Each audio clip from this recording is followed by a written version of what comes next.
Hello and welcome to World Talks, where every word matters here on TVP World. I'm Diana Skaya. Now, on this edition of World Talks, we're going to be exploring Slovakia's latest stance on illegal migration. Now, Prime Minister Robert Fico recently declared this is his country's top priority.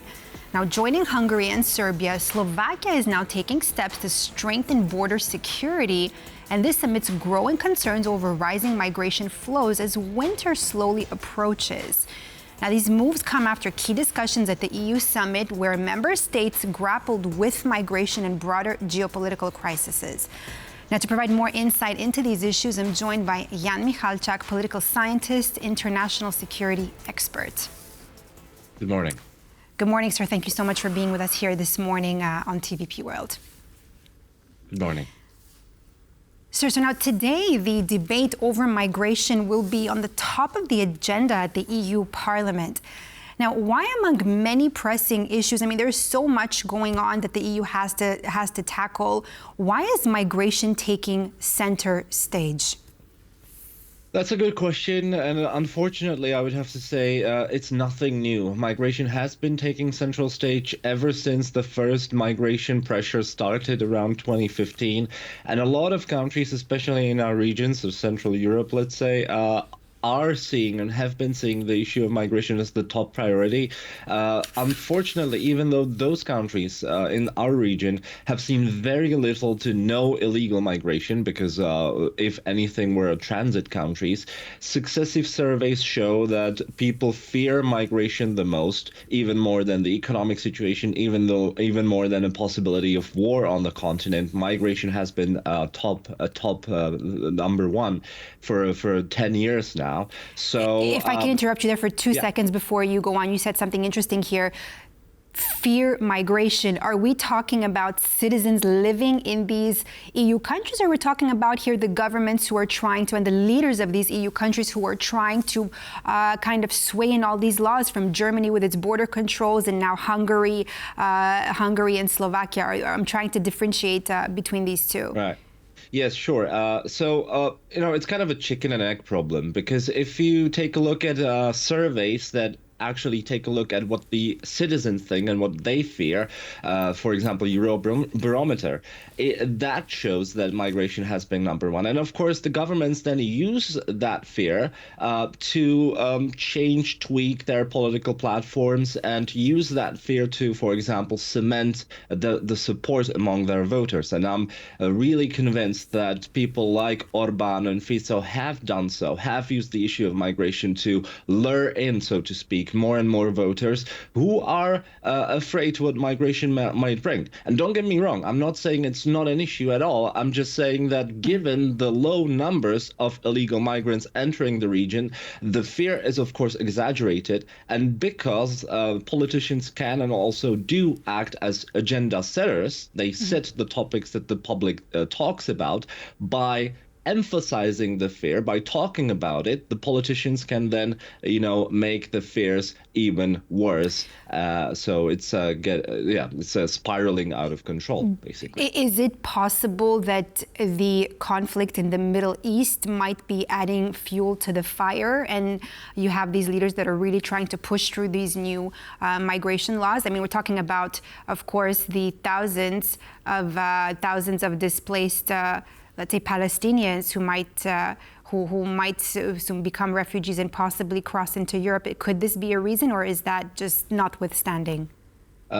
Definitely could be adding to the pressures and to the fears, because let's be honest here. The situation in the world gives one reason to be stressed and depressed. So any other conflict, any new conflict that arises, be it the one in the Middle East or the continuing aggression of Russia onto Ukraine, is, of course, making people more and more afraid. And the politicians are then using it to, again, push their platforms. But to put it into perspective, what's important to realize is that illegal migration into Europe is actually falling, and is actually falling quite substantively.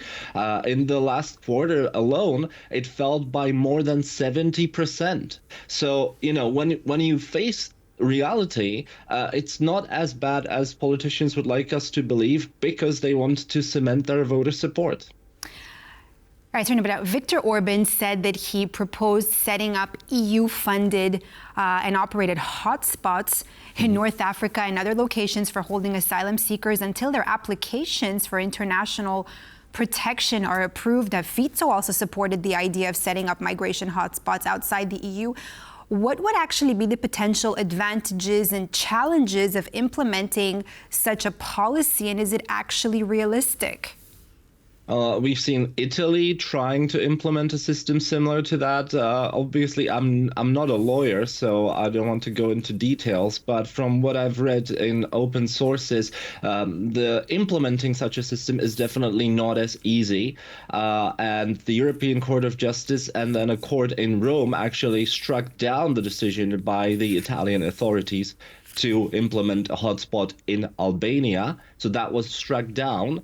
And the migrants that had been detained in Albania have been actually ordered to be moved to Italy itself for legal reasons. So, trying to set up a system like that will definitely face its issues. The advantages would be clear, of course. It could show the citizens in the countries, the voters, that the issue is being dealt with outside of the territory of the EU, and thereby potentially decrease the fears that people have. And of course, it could portray the politicians as trying to do something about illegal migration. But I'm not sure it could be implemented because, as I said, there are legal pressures, legal issues that the governments will have to face first. Let's talk about this alliance for a moment now. Given the shared stance of Slovakia, Hungary and Serbia on these stricter migration controls, what impact could their alliance have on broader EU migration policies? First of all, the emerging alliance, so to speak, of the three countries could be considered a counterweight to the Visegrad group because, the Visegrad group composed of Czechia, Poland, Hungary, and Slovakia is basically falling apart, given that Czechia and Poland have diametrically opposed opinions on issues such as Russian aggression against Ukraine. So this may be an alternative to the Visegrad group, but I don't really think it can change much because the issue of migration is top of the agenda in the entire EU.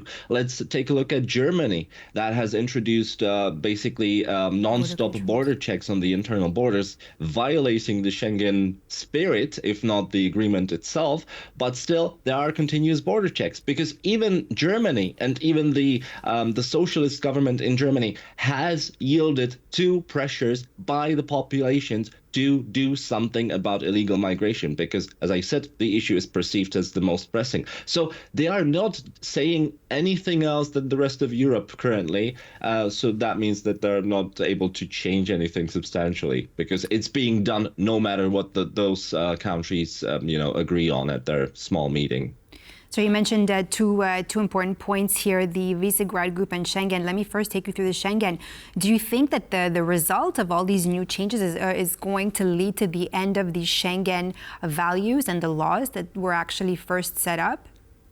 Again, I'm not a lawyer, but from what I can see and what I can read, the spirit of Schengen, if there is such a thing, is definitely endangered because when you have a major European country like Germany introducing non-stop border checks at all of its borders, it can lead to a domino effect we've already seen caused by right-wing parties in other EU member states, such as the Netherlands, to introduce similar measures. The Germans obviously have to claim that the measures are not there to stay.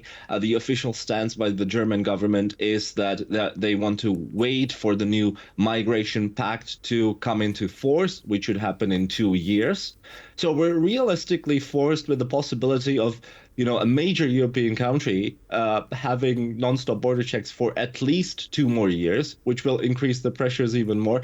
But I seriously want to trust that Schengen will survive, but it will, of course, face pressures, and nothing is certain at this point in this world, unfortunately.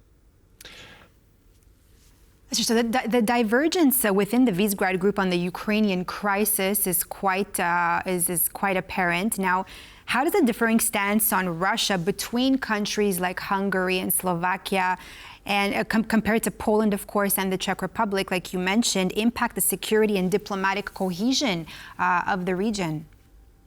Right.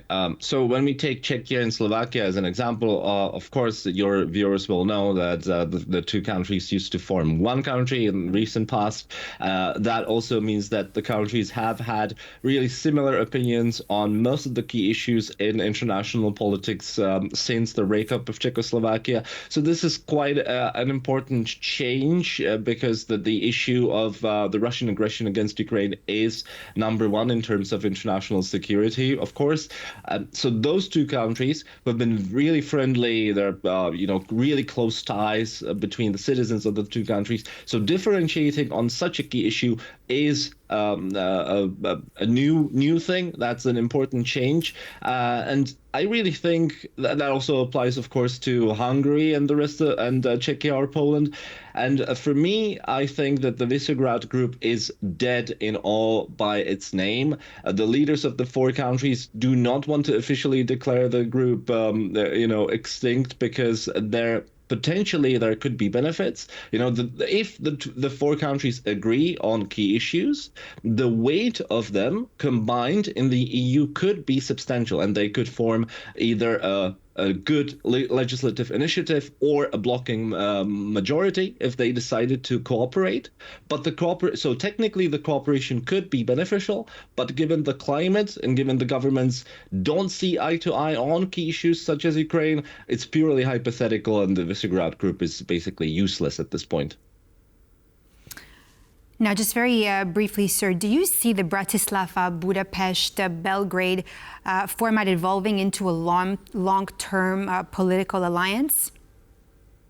It could definitely be an option, yes, especially if Serbia one day became a member state of the EU, which is obviously isn't at this point. I could very well see them joining in a formal or informal group and voting together on key issues because the governments are really friendly and see eye to eye on their perspective on the key issues, unlike with the Visegrad Group, for example. So yes, it's a possibility, of course. Thank you so much for breaking it down for us. Ján Michalčák, political scientist and international security expert. Thank you for being on us here on TVP World. It was a pleasure. Morning. Thank you. And that's all for this edition of World Talks here on TVP World. I'm Diana Skaya. Up next, more news. Stay tuned.